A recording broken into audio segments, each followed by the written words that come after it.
చప్పట్లు కొడుతూ ప్రభు నామాన్ని మహిమపరుద్దాం. గ్లోరీ హల్లెలూయా.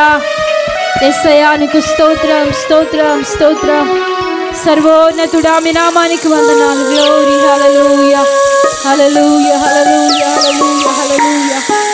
ప్రతి ఒక్కరూ మౌనంగా ఉన్నట్లయితే ప్రార్థనతో ఈ స్తుతి ఆరాధన దేవునికి అర్పిద్దాం. పరిశుద్ధుడా, ప్రేమ నమ్మకము కలిగిన మా దేవా, ఈ పరిశుద్ధమైన నామానికి లెక్కలేని స్తోత్రాలు వందనాలయ్యా. ఈ పరిశుద్ధమైన దినము నిన్ను ఆరాధించగలిగే భాగ్యము, నిన్ను స్తుతించగలిగే కృప మాకు ఇచ్చావు. నీకు వందనాలు. ఎన్నికలేని మా ఎడల మీరు చూపుతున్న ఈ మహా గొప్ప ప్రేమను బట్టి, కృపను బట్టి స్తోత్రాలు. మేమందరము సజీవులుగా నీ దగ్గరకు రాగలిగి ఉన్నామంటే అది కేవలం నీ కృపను. అయినా ఏ యోగ్యత లేని మమ్మలను మీరు ఎంతగానో ప్రేమిస్తూ ఉన్నారు ప్రభువా. అందుకే నీకు స్తుతులు చెల్లిస్తూ ఉన్నాం తండ్రి.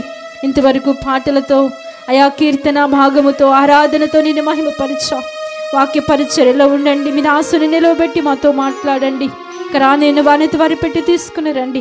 వచ్చిన ప్రతి బిడ్డను మీ స్వాధీనమందు ఉంచమని ప్రార్థిస్తూ ఉన్నాను.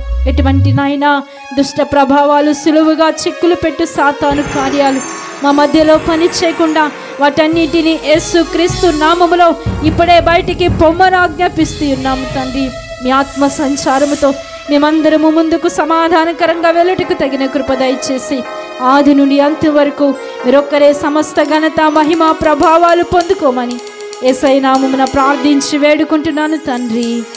ఆమేన్.